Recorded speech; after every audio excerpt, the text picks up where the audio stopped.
Hello and welcome to this edition of Africa Dialogues, brought to you by Philips. I'm Wale Famara, reaching you from Lagos, Nigeria.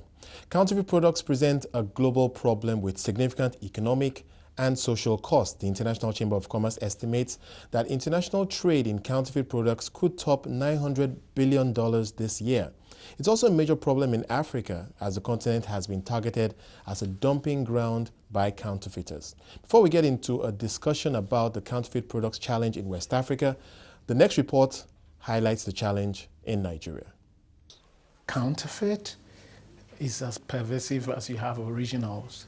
So it's just, once you have originals, you have a counterfeit. For every product in every field, in every area, be it drugs, be it car parts, be it anything, once it's a replication of the original, it's not limited to any space. And the thing about counterfeit is that you may not even know that you are dealing with a counterfeit product. Now, some counterfeiters are so good that it will even challenge the original product. One challenge facing retailers is the proliferation of counterfeit products. The cost of counterfeit products is significant. The government loses billions in taxes, companies lose market share to counterfeiters.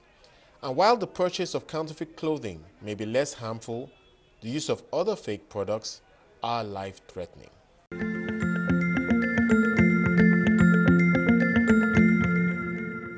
Welcome back to this edition of Africa Dialogues, brought to you by Philips. On this edition, we are focusing on counterfeit products in West Africa, and we have a very lively panel giving us some perspective from agents of government and, of course, the private sector. And before we move on, let's just get a feel of what we're talking about here. Counterfeit products, we have quite a few on the table right now. And Chima, I'll allow you to talk us through some of what we're seeing here and the challenge that we're facing in Nigeria today. Thanks. It's a very serious challenge, and this is why we need the support from all the regulatory bodies. But let me just throw this test, which would you say is counterfeit, which would you say is original? All right, I'll allow Muda to go first. You're in the market and you have to pick. Which one will you pick? I'll pick this. This is the All original. right, you think that's original? Okay. It's the original. I All right. want to inspect more closely. You'll need to inspect quickly. This should be the original. All right, so we have two for the Yes, for the clearer one and the other. This is the danger, and it's a very serious matter, because indeed this is the original. Okay. Yes.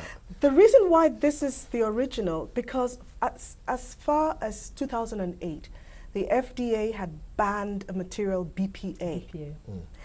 And it's been banned in the, in most European, in fact, all European countries, European Union, in Canada, in America. Now, this BPA is a very harmful substance that is in plastic. And that is the substance, that's the material that makes plastic clear. Right. And this is toxin. And it mixes with the food, with the baby milk. And what your baby will be drinking is this BPA material. Now you see, which is in the clearer one. Yeah. And you can see with the plastic. Right. So this is so important. Right.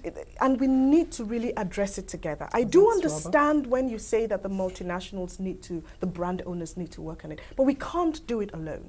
Right. We cannot do it alone, and we need the support of the regulatory bodies. Let's talk a bit about some of the deterrents, and I want to bring Mena in here.